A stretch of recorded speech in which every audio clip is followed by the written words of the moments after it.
can't say that now.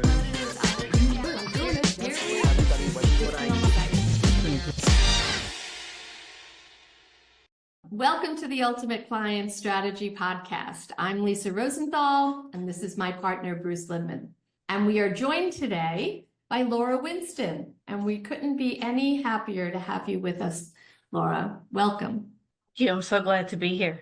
So before we hear about who you are professionally, I'd love for you to share a little bit about you. I am an attorney practicing in trademark and copyright law. I live in New York City. I work in New York City. And before I get into what I do for a living, I'll just take the opportunity to say that I've got two wonderful grown daughters, a husband that I've had for almost 34 years, and I also have a hobby that I started exploring 7.5 years ago, which is glass blowing. And when I'm not practicing law, I can often be found in a hot shop dealing with furnaces and glass that's at 2,200 degrees, either practicing on my own or taking classes. That's me in a nutshell. That's amazing. Bruce, you had a question that you were curious about. Why don't you kick us? I was curious about, how you decided to go into the practice that you're in today of trademark and intellectual property. I actually fell into it rather early in my career. I started out at a big firm, small New York office of a big firm doing general litigation. Didn't particularly enjoy general litigation. I was also the only first year associate in that office, and the second most junior person in their New York office was a fourth year. So I got pulled into all kinds of practices, whether I wanted to or not. And one thing I got asked to do was work on a trademark application.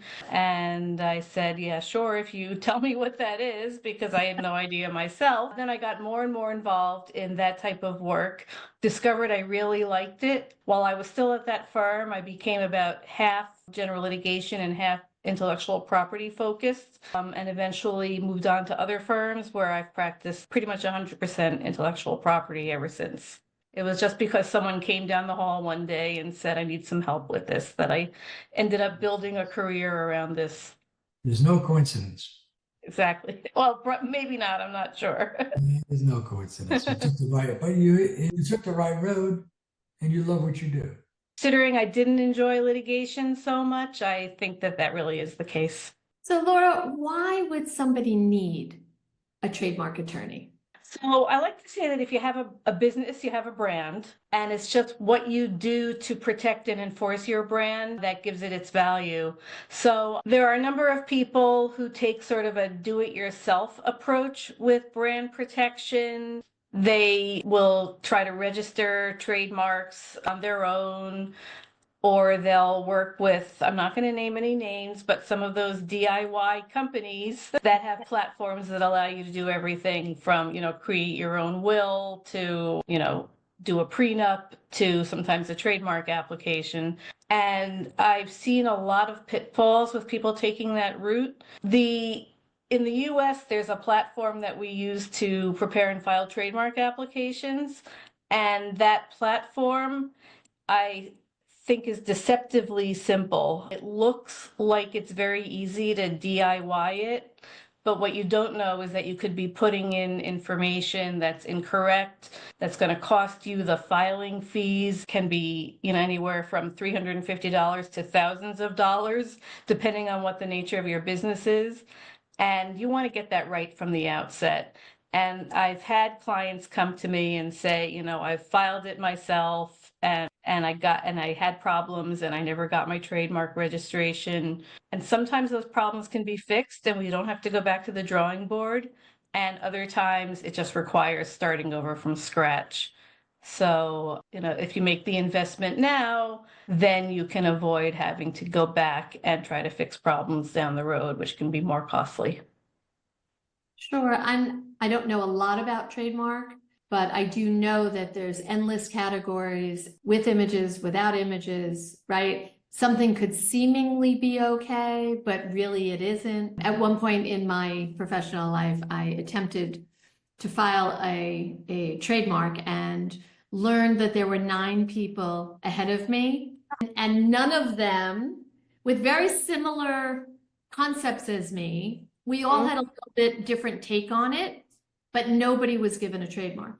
So, and there were 9 And applicants. that's one of the types of pitfalls that a lawyer can help navigate. We generally recommend, doing a search to see if you're going to have those kinds of issues. And just because there are 9 people in front of you doesn't always mean that you're out of luck. It may very well mean it.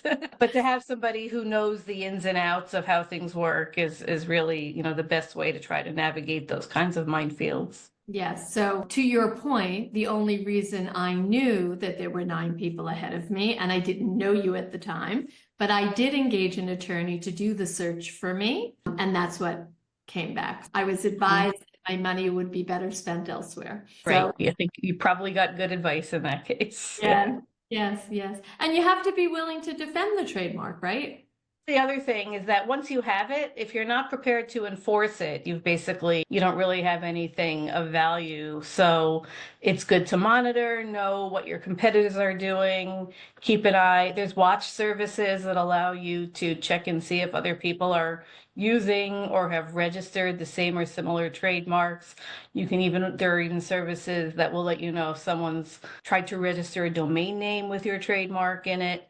And again, the best sort of point to funnel all that through is an experienced trademark attorney. Sure. Another question for you. What do other professionals, the CPAs, other types of attorneys that work with clients, right? Business owners, entrepreneurs, and people starting a business who, may say, oh, I want to trademark all of this. What do they need to know about hiring a trademark attorney? It starts with that phrase I already mentioned, which if you have a business, you have a brand. And certainly somebody who's in like the CPA kind of space would know that the value of the brand is important if you want to expand your company, if you want to sell your company, if you want to take out a loan for financing your company, that it's best to make sure that all of your intellectual property is as shored up as it can be. And that's another reason to hire a trademark attorney. One thing that we do in my firm is we will do IP audits to review people's materials, their websites, their products, and try to determine, what might be worth spending the money on for protection and potentially later enforcement, or to have that valuable portfolio for when you're ready to exit the company. And what about defending the intellectual property that you've already invested and have obtained? What about protecting that? What about the defense of it? How often is litigation required, or does sending a cease and desist letter work? Can you share a little bit more about that side of things? One thing I've actually enjoyed about my practice is the opportunity to try to resolve those types of disputes before they escalate into litigation. I mentioned earlier that I didn't really enjoy general litigation. It's not good for my clients either. So I come into these types of situations with the goal of keeping people out of litigation. And very often there's ways to resolve disputes, infringement accusations, whether you're on the plaintiff's side or on the defendant's side, without the need to escalate it to litigation. And litigation avoidance is one of the things that I've sort of built my practice around. Sometimes a cease and desist letter will resolve it. Sometimes it takes some negotiation. And I can't say that 100% of the time you can stay out of it escalating, but a good trademark attorney will know how to navigate those waters as well. Great. So, the world is changing so fast, and, keeping up about it. keeping up for all of us, it's a challenge because each industry has its own technologies that are changing and laws that are changing. And it's quite the incredible moment in time for all of us. Do you see particular trends in your industry? Anything that stands out where you might say, yeah, this is something that's happening more than ever, or this has started to happen and we never saw this before? I'm going to say something that probably almost anybody would say regardless of what field they're in, which is that AI has really, AI and issues around it have really come to the fore. I've talked mostly about trademarks, but I do also practice copyright. So I'll just mention that on the copyright side, there's many different issues going on. Some big names, from the comedian Sarah Silverman to the New York Times, are suing some major AI providers for copyright infringement, for taking their materials and using them to train their AI systems. It's not clear yet how those are going to work out. There's been a lot of discussion and some debate over how you treat copyright ownership, where some of the material involved in the work that you've created, whether it's a piece of art, something in writing, is created by AI. And that is going to come out, I think, in litigation over a period of years. I'll just briefly say, because I don't want to get too in the weeds of the practice, but in the US, we have a copyright registration system, and you need to register your copyright in order to enforce your rights in court if you choose to do so. And the US Copyright Office, which registers the copyrights, is really doing a major exploration and struggling with how to treat the authorship of AI generated works, and taking their time in doing so. And it's going to be a while before this is all clear. I think that this is an important trend that we're going to be seeing for a long time. I couldn't agree with you more. I know that there are even celebrities who are suing certain AI companies for using their likeness. There's right? that issue too. Generating what looks real, but is not, without permission. Yes, so the whole concept of deep fakes and name, image, and likeness is more prevalent than ever right now. In the mid to late 90s, I started my very first internet company. And one of the things that we did almost immediately was hire an attorney to protect our intellectual property and the creation of the names and the brand we were creating. And the problem at that time was that the law had not caught up yet. So we literally helped the attorney write our contracts and write what they needed to, because they didn't understand what we were doing. And it was very challenging. So he took our language and put it into legalese and said, well, that's not real English. And we're like, yes, it is. It just, you don't know it yet. It always, I think lawyers tend to be fairly risk averse, and laws are written based on what came before, and it always takes a long time. I think the sort of the emergence of the internet era in the late 90s is a perfect example. I know it was a big deal in the trademark field. People decided to register domain names and hold them for ransom, and that needed to be addressed at a very high level, or courts would have been completely clogged with these cases for decades. Yeah, it happened to me once at that moment in time, and then I taught other people how to prevent that from happening to them. That's great. Yeah. The law sometimes takes time to catch up. So, Bruce, I know you have another question for Laura. Well, going back to what you're discussing, I think the music industry has also been an industry of, big litigation in the music industry. I was in it for a short time, and you see a lot of that going on. There's been a lot of high profile cases over the years, and people stealing music and lyrics and melodies, and the cases wind up who owned it in the first place, they get paid. They really do. There have been some pretty major verdicts, even going back to, I think it was the 70s with George Harrison and the My Sweet Lord case, where he got sued by a group that did He's So Fine. And that became sort of the standard bearer for these kinds of cases going forward. And then you had a similar judgment happen in the Marvin Gaye and Robin Thicke case, and Marvin Gaye has been a plaintiff, and his estate has been the plaintiff in a number of these kinds of cases. And they tend to involve musicology experts who come in and dissect the differences. And, it's really just a question of, did they have access to the work initially, and does it sound the same? The Thicke case was one I watched real carefully. I've actually done a presentation on that case. Pharrell Williams were involved with the Marvin Gaye situation, and the Marvin Gaye estate won. I think one of the issues that Robin Thicke had was he actually was on talk shows saying how inspired he was by the Marvin Gaye song. So that was a pretty hard admission to come back from. Gotta watch what you say, you really do. But then, yeah, that was an interesting case.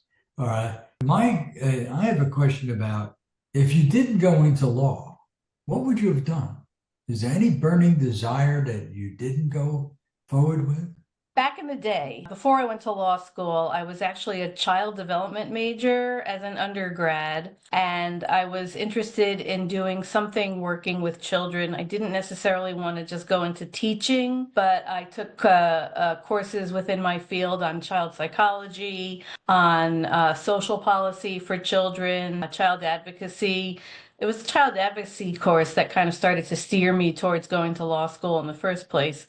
Back then, if I hadn't gone into law, I likely would have tried to explore a career working with children, perhaps even gone for a master's in that field. And I'm not quite sure what path that would have taken had that been the case. If you ask me today what I would do if I weren't a lawyer, it would be just spend a lot more time in the hot shop working on my glass blowing skills and just trying to get That's for better. sure. And, I think it's a hard thing to make a living at. I've met a number of people who have, but that's probably what I'd be doing now if somebody suddenly said, all right, you can't be a lawyer anymore. Years ago, I was in Saratoga, and driving back from Saratoga, there was this little shack there, and I had to stop because he was a glassblower.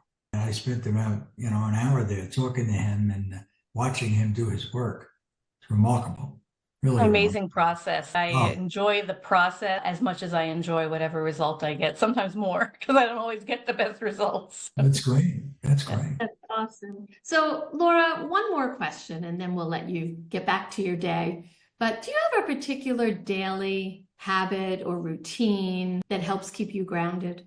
I just know because like many lawyers, I get very in the trenches. I end up on sort of the email treadmill where by the time you've answered 2 emails, you've got 5 more at the top of your inbox. Every now and then I just realize I need to come up for air. And I try to make sure I do that. Sometimes it's with a walk, not always. During the pandemic, I used to be a terrible person about going outside in cold weather. And during the pandemic, when I was stuck at home, hard to believe it's been 5 years already. But when it came back around to winter again, and we were still pretty much, not going anywhere yet, I realized that I was never going to get fresh air if I didn't suck it up and start going out in the cold.